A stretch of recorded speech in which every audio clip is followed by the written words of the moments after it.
প্রথম কথা যে রমজানে তো আপনারা জানেন যে আমরা লোডশেডিং ছাড়াই, মানে এখানে একটা জিনিস বুঝতে হবে, কিন্তু বিদ্যুৎ দুটা কারণে চলে যেতে পারে।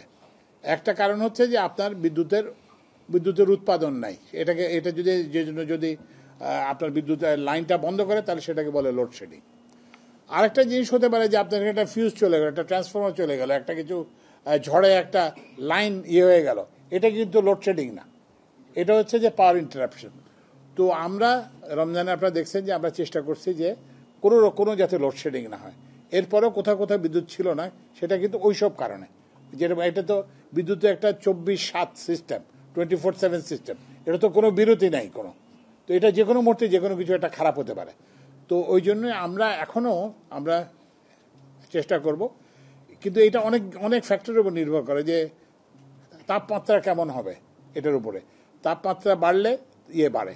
তারপরে এই যে আমরা কতগুলো আবেদন জানাইছি, যে ওই যে বললাম যে এসির তাপমাত্রা 25-এ রাখার জন্য, কিন্তু আমি কি বলবো, আমার রুমেই দেখি যে এটা 19।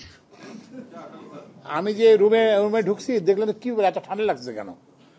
তো এইটা আপনারা কিন্তু একটু সচেতন করে যাবেন, বুঝছেন। এইটা একটু কাইন্ডলি মেহরবানি করে সবাইকে বলবেন, কারণ এই যে রেলে যদি আমি এই 25-এ রাখতে পারি, 25 যদি আমরা রাখতে পারি, তাহলে কিন্তু আমাদের 1-2 হাজার মেগাওয়াট লোড ডিমান্ড কমবে, এবং সেটা কিন্তু আমরা অন্য দেখতে পারি।